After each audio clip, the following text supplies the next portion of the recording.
May mga pagkakataon sa buhay na parang hindi patas. Bakit siya ang napili? Bakit ako ang naiwan? Bakit siya ang pinagpala? Ako?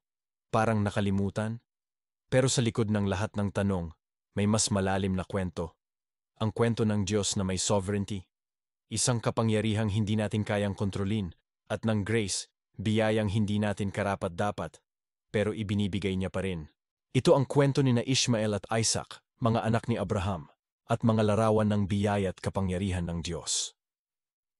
God's plan above human effort. Binigyan ng Diyos si Abraham ng pangako. Magiging ama ka ng maraming bansa. Pero lumipas ang mga taon, at tila walang katuparan. Minsan, kapag hindi natin makita ang kilos ng Diyos, gumagawa tayo ng sariling paraan. Iyan ang ginawa ni Sarah. Sinabi niya, Abraham, kunin mo si Hagar, baka sa kanya ka magkaroon ng anak. At ipinanganak si Ishmael, anak sa laman, bunga ng sariling diskarte. Pero hindi iyon ang plano ng Diyos. Dahil sa kanyang oras, ipinanganak din si Isaac, isang himala, isang anak ng pangako at biyaya. Minsan, ganun din tayo. Pinangakuan tayo ng Diyos, pero dahil hindi natin kayang maghintay, pinipilit nating tulungan siya. Pero sa dulo, ang plano ng Diyos ay laging mas mataas kaysa sa ating paraan. God does not forget anyone.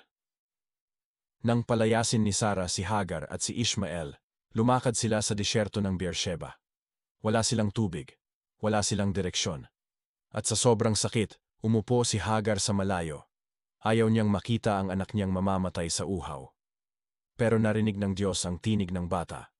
At sinabi ng anghel kay Hagar, huwag kang matakot. Narinig ng Diyos ang tinig ng bata. Itindig mo siya, sapagkat gagawin ko siyang isang dakilang bansa. Hindi siya anak ng tipan, pero siya ay anak ng habag ng Diyos. Ipinakita ng Diyos na kahit sino pa tayo, hindi niya tayo nakakalimutan. Kahit hindi ikaw ang napili, kahit pakiramdam mo ay second best, ang Diyos ay may plano pa rin para sa'yo.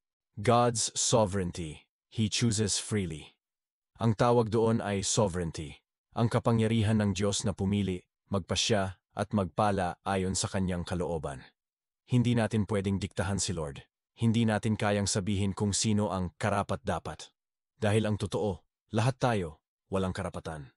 Pero sa kabila noon, patuloy pa rin siyang nagbibigay ng biyaya.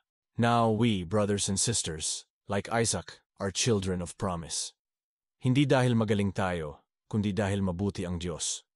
Kung minsan iniisip natin, siguro hindi ako pagpapalain kasi madami akong mali.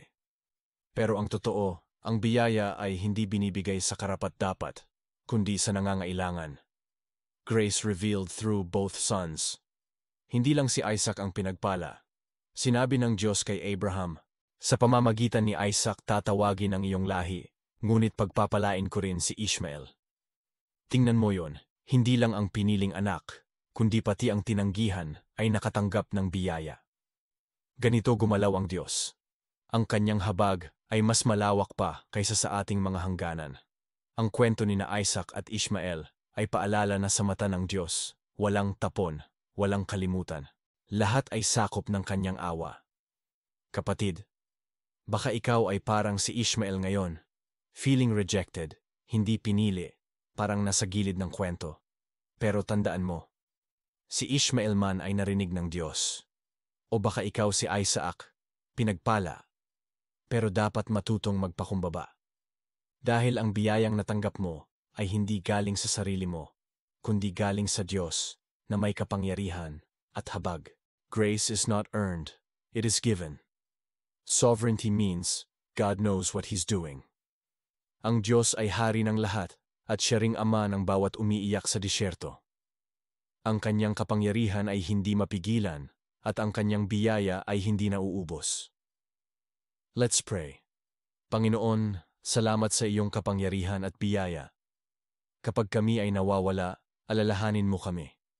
Kapag kami ay nagmamadali, turuan mo kaming maghintay.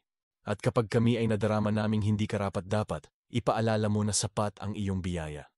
Sa ngalan ni Jesus, Amen.